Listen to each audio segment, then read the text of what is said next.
Good morning, everybody, and welcome to the session, or good evening even, depending on which part of the country you're in.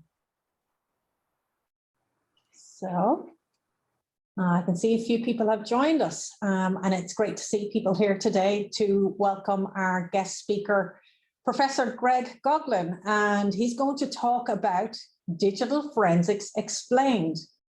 This is particularly good because I think that maybe there are a lot of misconceptions about what digital forensics is and about why it's so important, particularly now given the rise in cyber attacks. And Greg is quite an expert in this area, so it's quite an honor for us to have him join us from the US. Greg is a professor in information security intelligence, but he's also the director for the Center for Cybersecurity and Data Science in the Ferris State University. He's a distinguished professor, which we can tell from his previous talks. He is a Fulbright scholar, but he's also highly published, including that of his book, which is a really good read. And I do recommend everybody go out there and have a look at it. It's the Digital Forensics Explained. The version 2 came out in just this year, actually, and it's by CRC Press. It's not very expensive, and more importantly, it's easily accessible. And there's some things in it that maybe are not talked about enough. And I will talk about that towards the end of the session, but maybe Greg will get to it himself. Some of the things that Greg has been involved in, I'm sure he can't talk about, but some of the other stuff that he's been involved in is cybercrime and educating the police forces for cybercrime, particularly in Chile and Peru. And I think that's a very interesting role to make sure that our police force are aware of what the risks are and how to identify them, how to track people. So it really is quite an honor for us to have Greg Gogolin with us today. And so I'm going to hand over to Greg. Welcome, Greg. Thank you, Ruth. I appreciate your time, and hello, everybody from the US.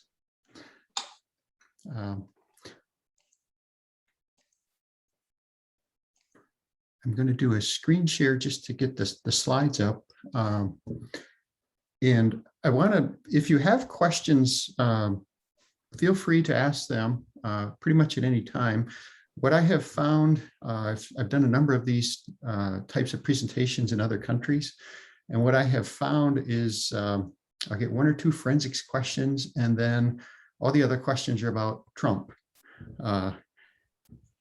I'm okay either way. If you want to ask questions about forensics or Trump, that's all good. I'll get a screen share and we'll get her started.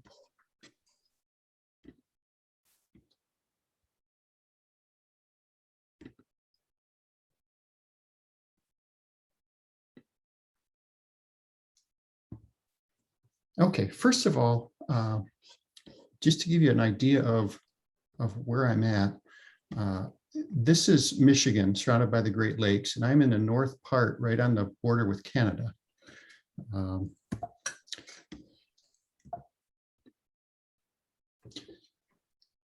wanted to give a special thank you to Ruth and Joe for their time in putting the conference together, because I know it's a lot of work, particularly when it's a virtual conference. I think sometimes that adds quite a few extra elements and extra stress levels. So just want to say that.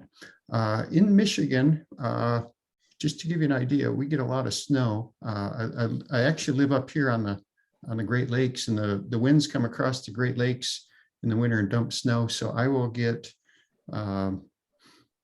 maybe 500 centimeters in an average winter of snow. That's my daughter standing out in the driveway, and she's about 175 centimeters tall. So that just gives you an idea in the middle of the winter what our snow looks like. So I thought it would be important to just have a working definition of what digital forensics is. And I kind of feel strongly that it has to have some sort of a scientific, repeatable process involved. So you apply scientific principles just like any other type of experiment, if you will, and you can have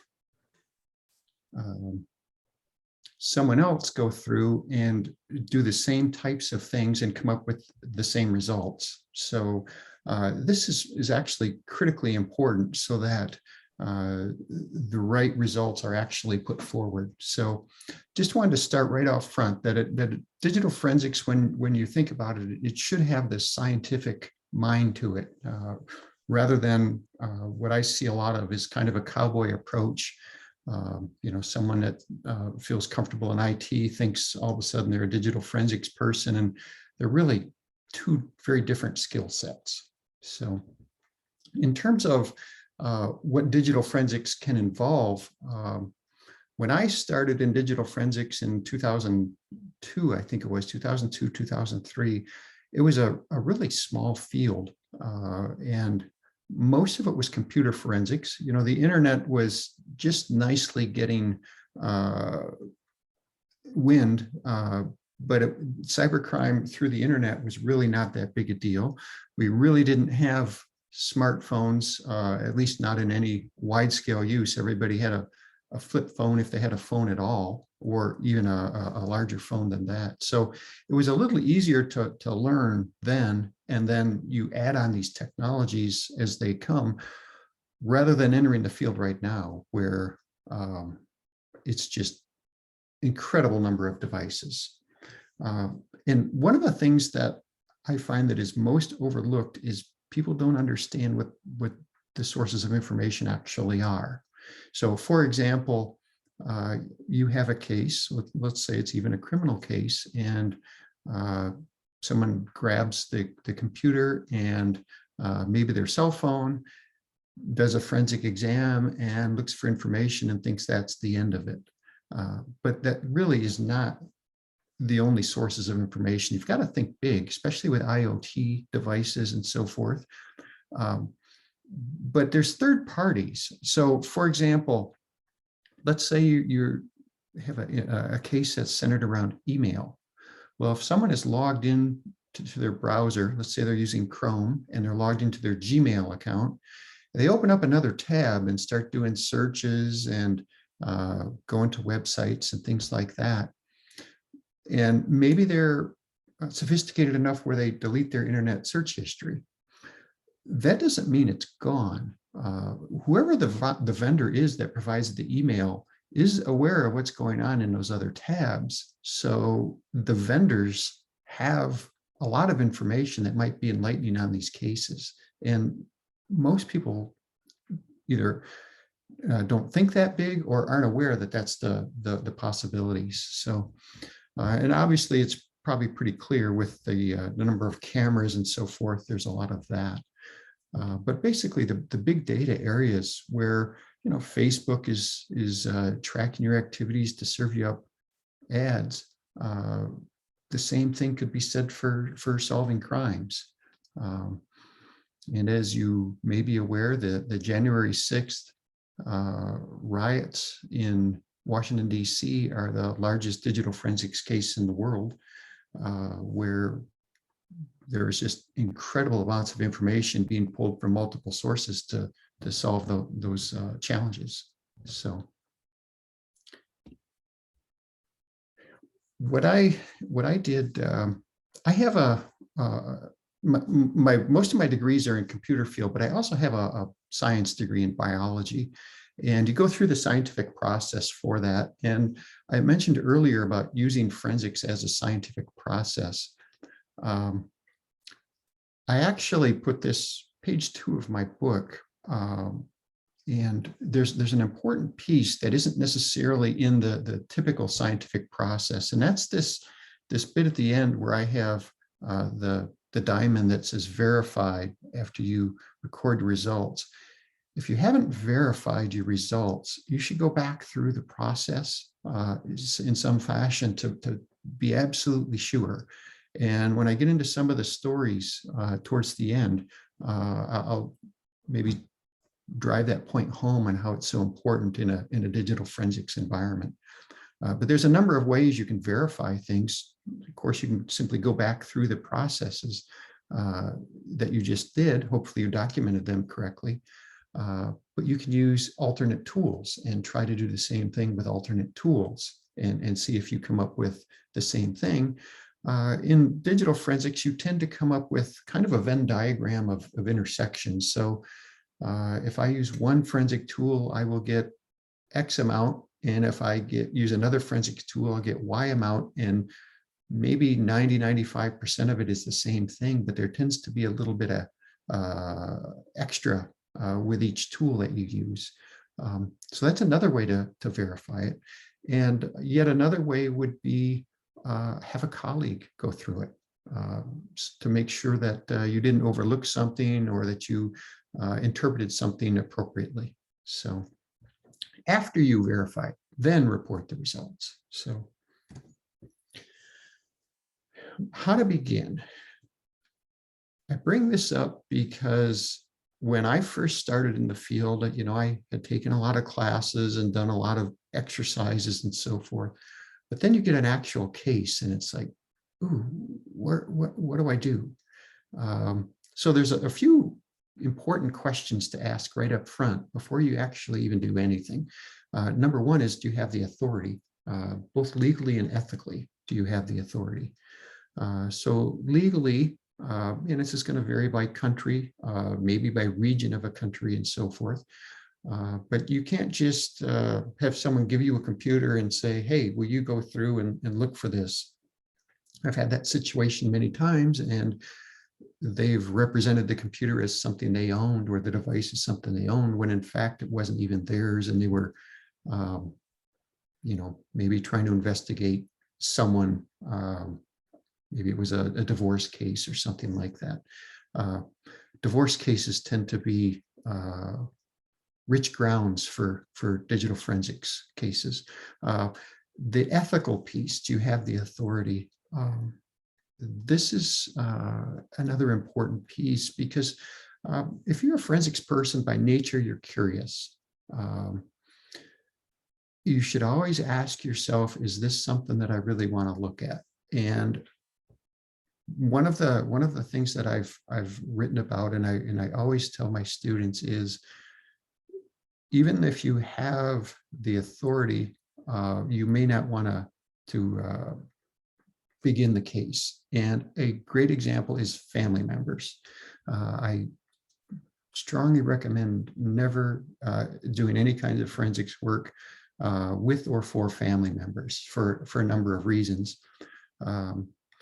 Probably the most important is that when you are a forensics person and you start going through a case, you're actually very quickly going through somebody's soul, and you will develop perceptions very quickly. Is this someone that you would sit down and have a beer with, or is this someone that you would just as soon run over with a car? And some of the information that you see, you don't know how it got there, and there may be things that, there will almost always be things that make you change your perception of people and events. So also always ask yourself that ethical question if it's something you want to go into.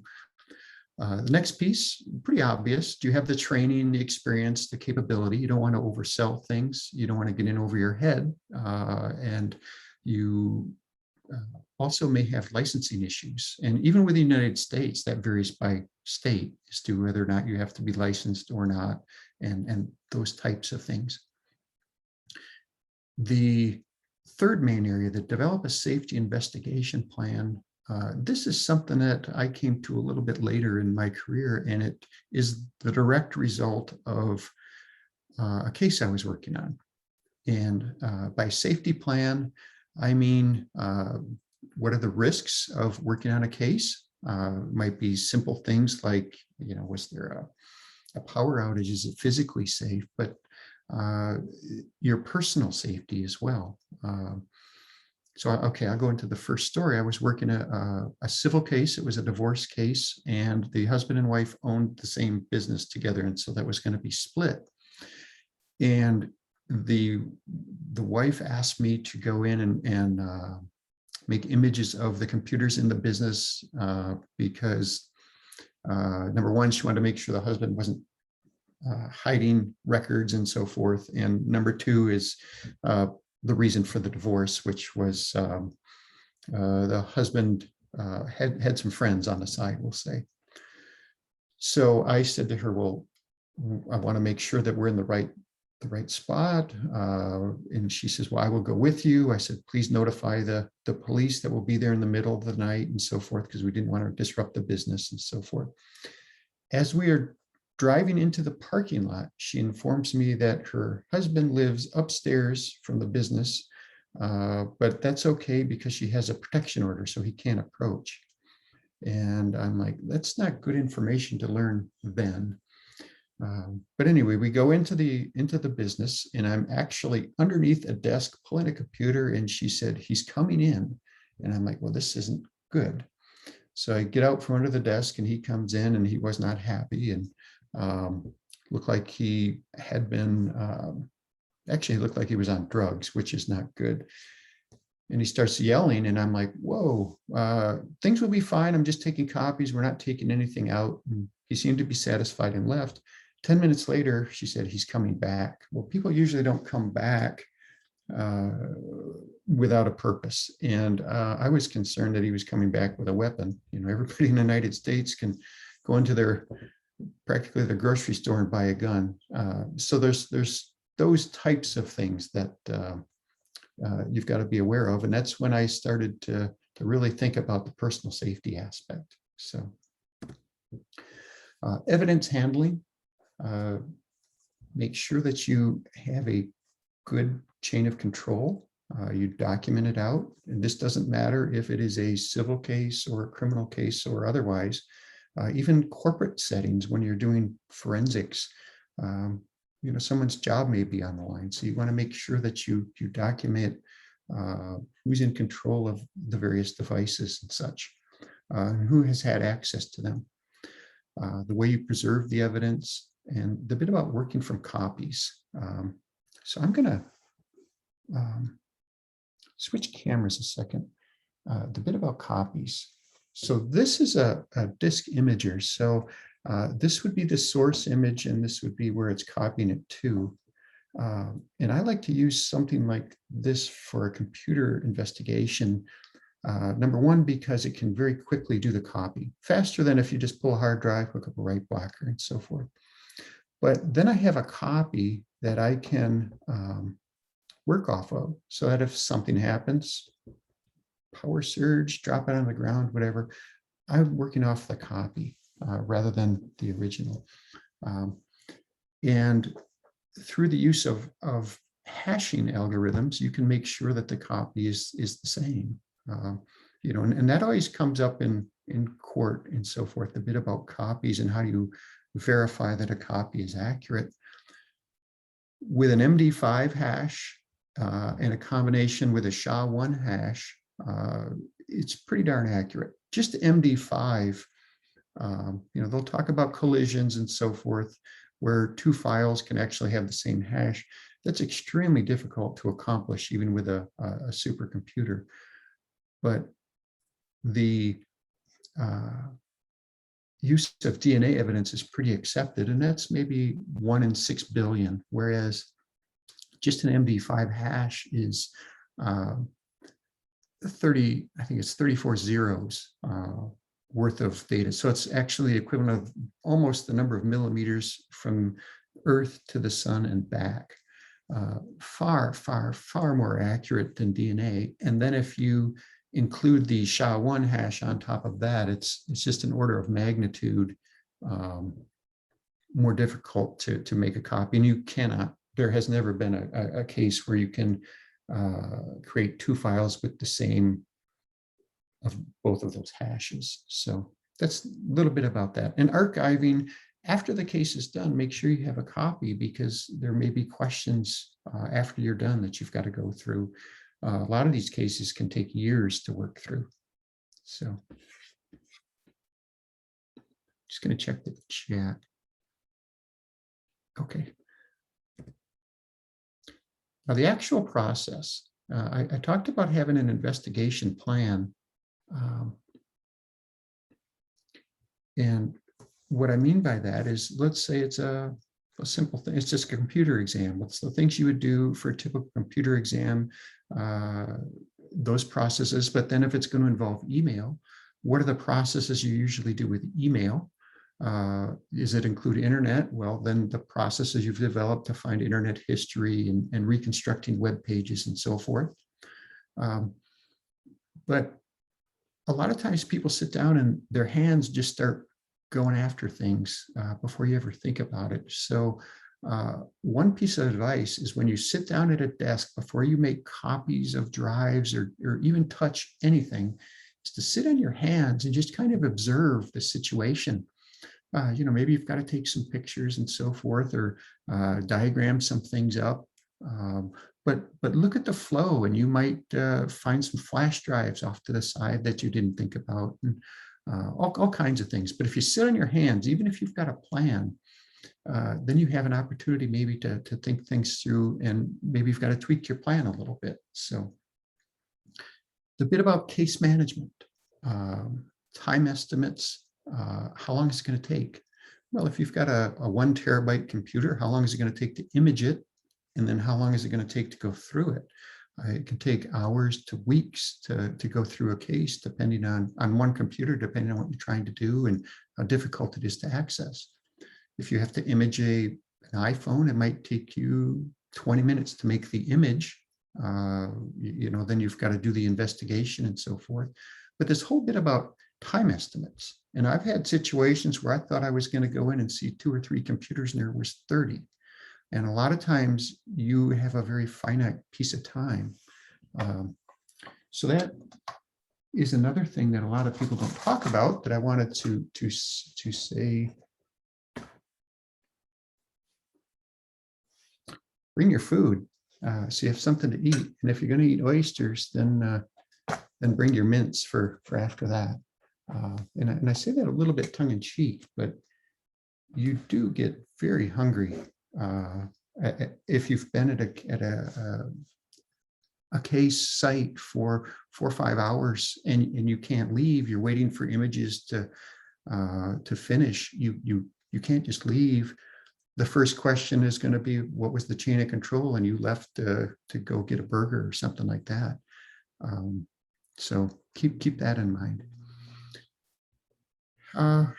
Clues, keywords, that's an important one as well. And actually, I wanted to show you something to help frame that a little bit beyond what you might, because people think keywords, okay, I'm going to go in, I always say on civil cases, think about locations and buildings and maybe streets, because those might hit on email. So for example, if you're in a town and it only has 2 or 3 hotels, type in those hotels if it's a civil case and find out if there often is rendezvous at hotels. But I'm going to switch out to a document. This is something my daughter, who's a Spanish teacher in school.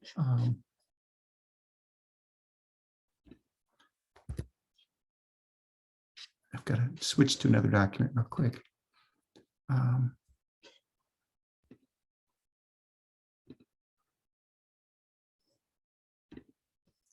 Okay, this is what I overheard in a classroom, and maybe I can make it a little bit bigger.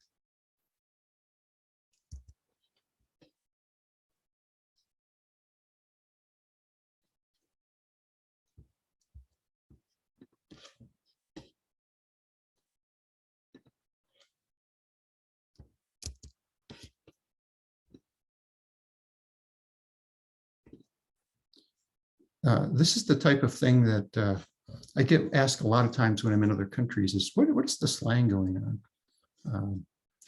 So I made it maybe a little bit too big. So AirPods, wireless headphones, but oop means oops. But if someone says bet, that means I'll do it. All kinds of things. Bye, Felicia. Means someone's been aggressive and so forth. all these little phrases that aren't necessarily in dictionaries, or maybe they're in dictionaries, but they're not something that you would think of, like, dead means ridiculously funny. If you have a list of these types of words, they might be pretty useful. And I sent this list to Ruth. So if someone is interested in it, or you can email me, I'll send it to you. But those are types of things that you might keep in mind is making a list of extra keywords. So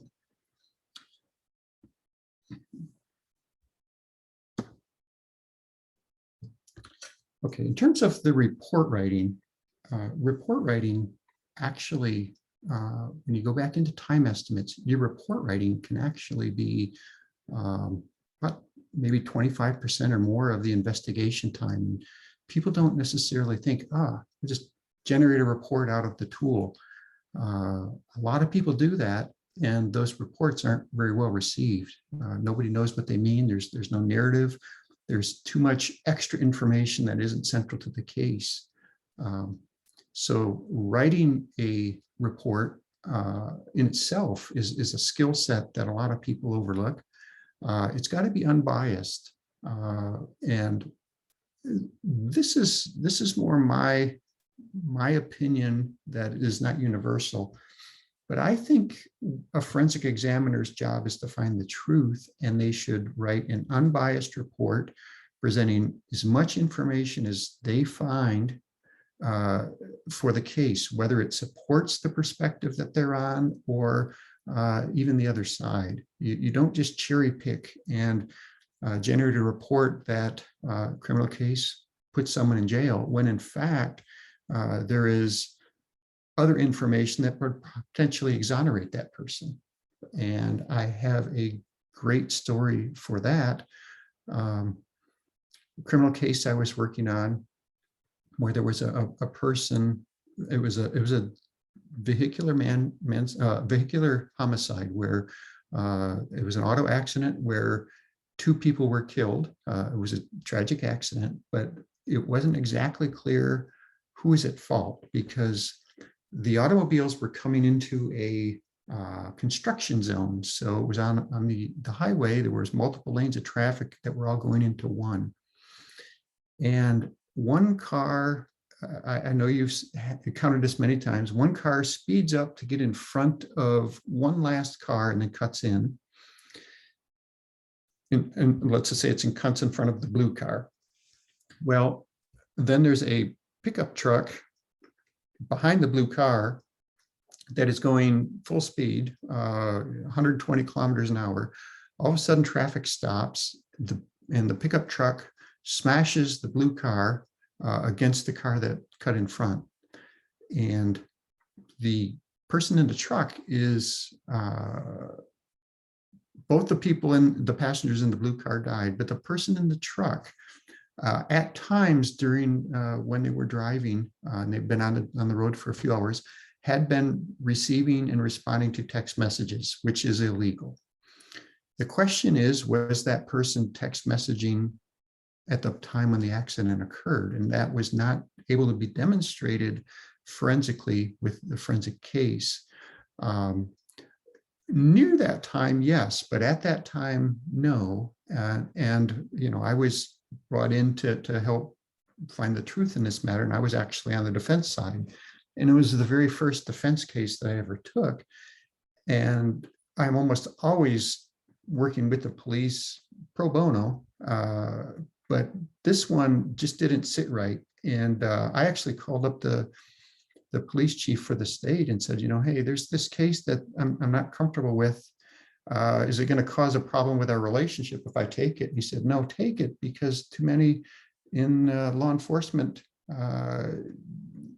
aren't being as accurate as they could be with their forensic cases. Well, they took the phone, and it did not prove at that point in time that the person had caused the crash. They pulled the event recorder out of the truck, and it records the last 5 seconds of events in a vehicle before an impact, including the speed. The speed didn't change. It was going 120 kilometers an hour. So in other words, he wasn't braking. So they were using that to say he had his head buried in his phone. But if you are driving down a road and someone passes you on the right at the last minute, your attention might go off to look and see if there's another car coming as well that's doing that. And 5 seconds isn't a lot of time to react, particularly if you look over your shoulder. So I didn't think that was definitive. But the definitive information would have been in the event recorder for the blue car, because if the blue car was going slow at the time of impact for the whole 5 seconds, then that means, yeah, the guy in the truck was a distracted driver. But if the person in the blue car had slammed on their brakes because the other car cut in front of them, that would mean the car in front caused the accident, and the person in the truck was not solely responsible. And that information was never pulled, and that was the problem. And what happened was the person in the truck went to jail for 7 years. In my stance was he may be guilty, but they left so much information on the scene that it may or may not have been right. So that's that bit about unbiased, verified, clear and written, and just the facts. Because if they had pulled the other event recorders and it showed that the person in the truck was at fault, perfect. But they didn't. So testifying. Certainly got to prepare and be confident, read your reports over and over, and remember the processes. A lot of times, if you're testifying in court, whether it's criminal, civil, whatever, it could be at some time after you did the exam. So if you do a lot of exams, then sometimes you get a little cloudy as it was in this case or another case that you're working on. So make sure you prepare for that and be confident, know what you're going to say. But most importantly, anticipate the other side. So it's kind of like a sporting event. If you're trying to develop a game plan to go against a certain team, you probably know who their good players are and what they like to do, and you develop some defense for that, and certain types of offense and so forth. It's the same thing with testifying. There's other people that are doing very similar things to you, and you want to make sure that you can anticipate what they might look for, maybe go through the case as them, and then go through it, as for your side and so forth. But anticipate. Most importantly, be truthful, and that isn't always the case in court. At least in the United States, people tend to stretch the truth, and this might lead us to some of the Trump questions a little later. I'm sure I'm going to get one. And most importantly, testify with what you know. If you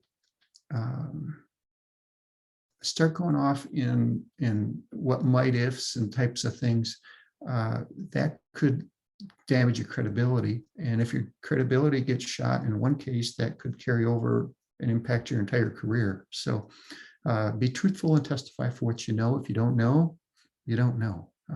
Don't try to make something up and then get taken to the cleaners for that. Okay, stories from the field. I wanted to go through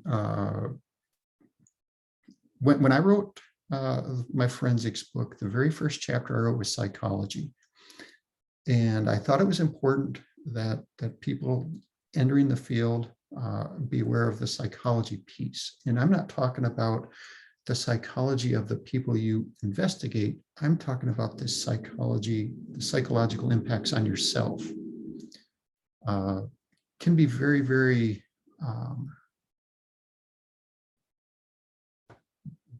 cases can be very, very dark and have far-reaching impact.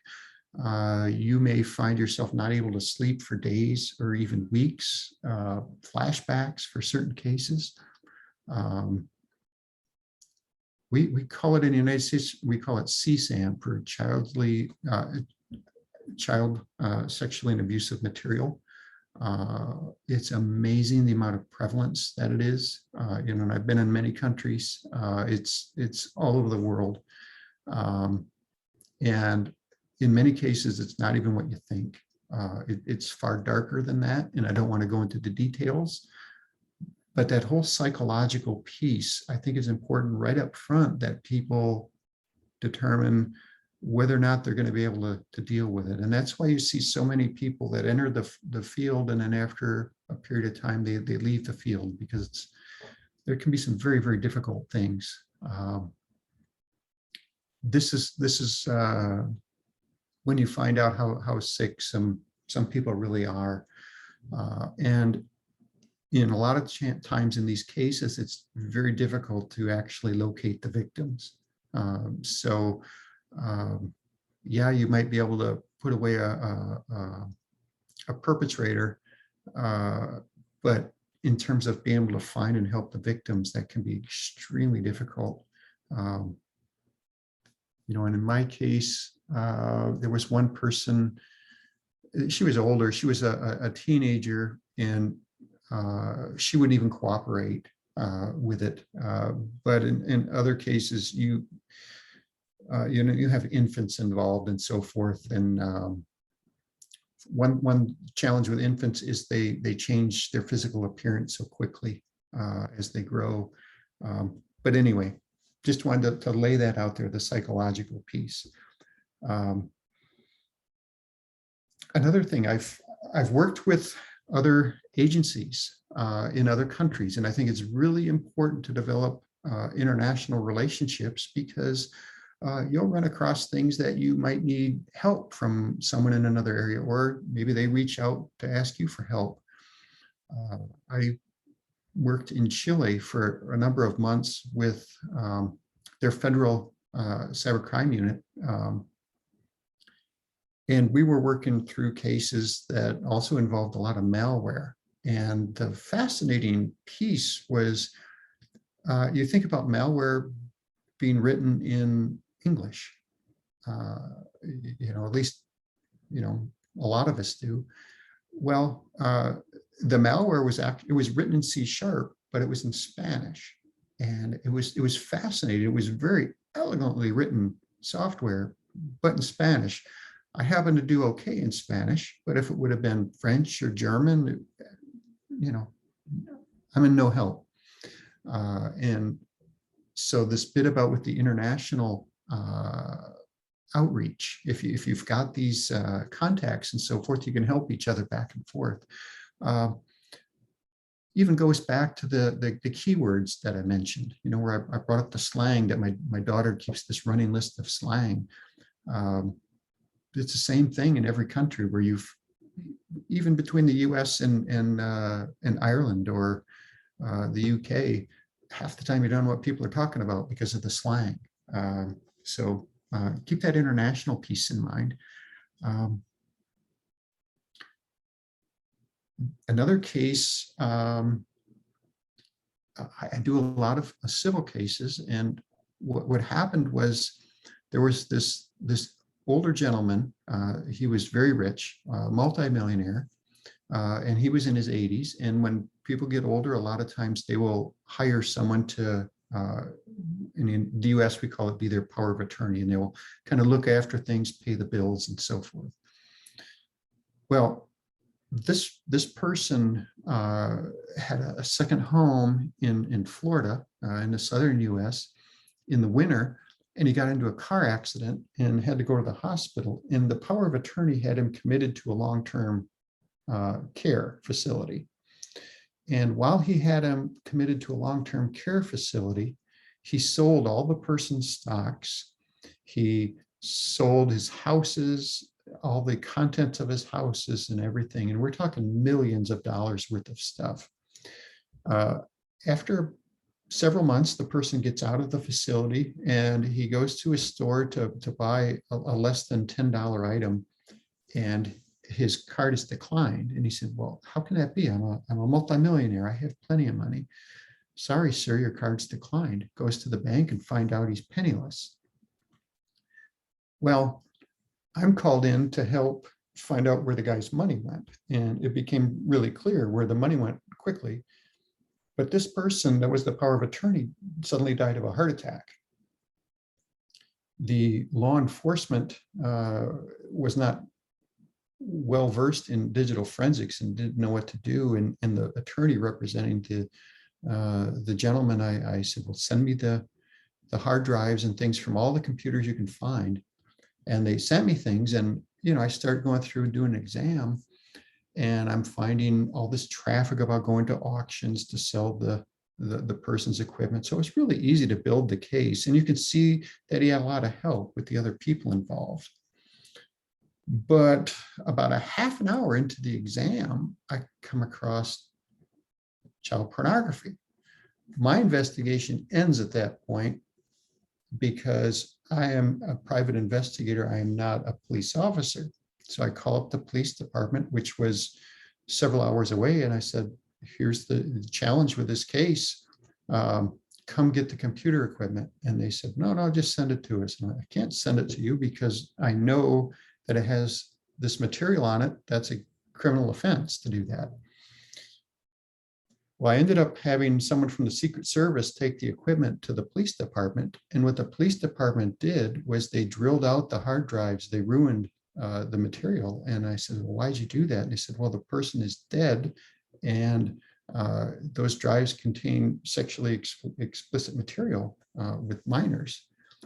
And I said, yeah, but there were so many people involved, and they didn't understand that they should have pursued the other people through these drives, and they completely destroyed everything. So this person had millions of dollars that went to people that shouldn't have, and there was no way to track it. So that's a case. Just checking time. I want to leave time for questions. So I've gone through a lot of material. I'll show one more, the bit about the tools. This will be quick. When you're preparing for a case, I have a little toolkit like this that has all kinds of things in it to help me get into a case, to access a hard drive, and so forth. So I keep this with myself at all times. But I also have this other piece. And this has all kinds of cables and interfaces.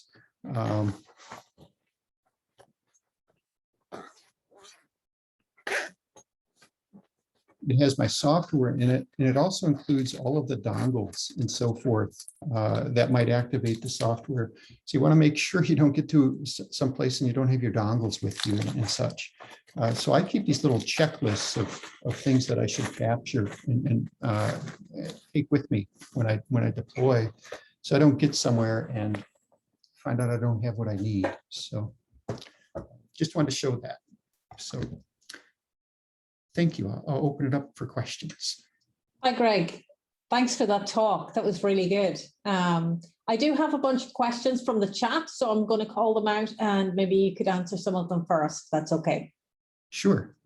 Okay, so the first one from Sean is, how do we image a machine that is remote and it had to be shut down because it was causing a DDoS or ransomware attack? Yeah, well, there's a couple of different ways. Well, there's several different ways to do that. One is, well, you have to understand what the goal is. Is the goal to just prevent the attack, or to alleviate the attack and get back up and running? Or is the goal to also be able to go after the person involved, or the persons involved, the organization involved, so forth? If it's at a remote setting and you want physical access, then you've got to have someone at the remote setting. It's not uncommon for a forensic person to get a call. grab the cases, jump on a plane or something, or this bit about having a network, calling someone that's local there. In some situations, you can walk a semi-competent person through the process. But if it involves virtualization, you can do snapshots, which happens a lot. And when IT is developing infrastructure with VMs and so forth, a lot of times for security, they disable things like USB access anyway. So it's not like you can go plug in, USB devices to make copies, whether it's to be image the RAM or to image the storage. So you end up doing snapshots anyway. And snapshots can be done remotely pretty easily. So great, that? Thanks, Greg. Lisa has a question on GDPR and digital forensics in that they're in direct contrast to each other. So at what point will a person's right of removal be enshrined? Okay, can you help me out with what you mean by GDPR? Okay, in Europe, we have a protection to privacy of the individual. And one of the protections is that they have the right to have their data removed. So that means that the forensics becomes rather difficult because they may have requested that data be removed about them. Okay. But the first part of a question, this was about a third party issue or for a local issue? The question simply said GDPR and digital forensics are in direct contrast. So maybe Lisa, you could clarify that in the chat window, and then we might move on to another question while you clarify it first. That'd be great. Okay. Niall asked, what are the most pressing issues in cyber forensics today, in your opinion? Well, one of the most significant challenges is encryption. How do you get access to something, particularly with mobile devices? Forensics very much has gone to be a mobile device type of situation in most cases. I'm not talking about the corporate cases. I'm talking about, most of the other cases, including like the January 6th attack. So encryption and just information getting destroyed. I mean, you take your cell phone and instead of handing it over, you smash it. But back to the kind of the previous question, the bit about the cloud storage and the GDPR and so forth, that's where it gets a little bit tricky. And for example, Apple isn't necessarily forthcoming in being able to assist law enforcement in these types of situations. So I would say encryption and that inhibits access is probably the most common pressing issue. How to deal with that, work through it. There's a question from Jerry, which is there a clear line that should not be crossed in cyber forensics with relation to data privacy? Does cybersecurity have a set of guideline ethical principles, or does the field tend to follow the laws of the state it operates in? I would say it's a little bit gray in both of those situations. It does depend on where you're at, obviously. The United States is the wild, wild west in so many ways, but so are a lot of other countries. I mean, China, I could just imagine the situations. So this, when I went back earlier and talked about the ethical situations right up front in the talk and the psychological pieces. You've got to define what your boundaries are and what you can live with and where the gray areas are, because if you start bumping those gray areas, all of a sudden you're going to find you're quite a ways farther down the spectrum than you maybe originally were. And it gets easier to keep bumping those things. And I've seen it in the field many times where examiners are doing things that they shouldn't, whether it's for financial reasons, or otherwise. I have been in court many times where people are presenting evidence that just is not accurate and is misinterpreted.